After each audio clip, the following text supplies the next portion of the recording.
Registered to vote. Okay. A lot of young people have still not registered to vote.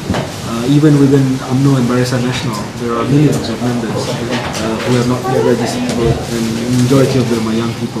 So before anything, go out there, go to your post office and register to become a voter. That's the most basic right that you have in the democratic system. Secondly, try and get involved in terms of NGOs. If you don't want to get involved in a political party, get involved in NGOs which promote causes, issues, whether it's gender-related issue, poverty-related issue, human rights, whatever it is. Get involved in organizations that are already in the political sphere, whether they're parties or civil society activists and institutions.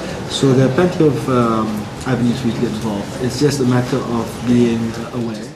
My personal view is that we should get rid of Section 15 in the University and University Colleges Act, UKEC, because I think that there's no distinction between students who study abroad, who are free to join Club UMNO, free to join Club MCA or Friends of Pakatan Rakyat, whatever, and students who study at public universities in Malaysia who are presently prohibited by law from joining a political party or being involved in political functions and activities. And I think we must trust our young people, especially our students, and give them the freedom to make political decisions and choices, and that includes joining a political party. So I'm one of the few UMNO leaders, BN leaders, who have actively campaigned for and who will continue to call for the University and University Colleges Act to be amended so that students at home in Malaysia are free to be involved in politics as they are anywhere else in the world. I think a few reasons. One reason is, of course, opportunities. They feel that opportunities are better available overseas, including pay, exposure, competitiveness, being at the top, being able to work with quality companies. But all that is changing because more and more international companies are relocating to Malaysia. If you talk about investment banking, previously if you wanted to work for the Goldman Sachs of the world, you would have to work at least in Singapore because they didn't have a presence in Malaysia. But today, with the more liberalized financial sector, you have companies like JP Morgan, Goldman Sachs setting up offices, real offices, in Malaysia, not just research offices. So the opportunities are greater. Governments also set up what's called a talent corporation to attract people back and to try and change the system so that it's not just about bringing people back, but it's about accommodating them, giving them the right support, institutional and financial, to pursue their research and also to pursue their own careers, especially when they are highly regarded human capital in terms of researchers, professors. So we are going to try and make Malaysia a much more accommodating place for them. Well, BN Youth Lab was something that took place within a certain period of time. So today it's lapsed because we've produced a report.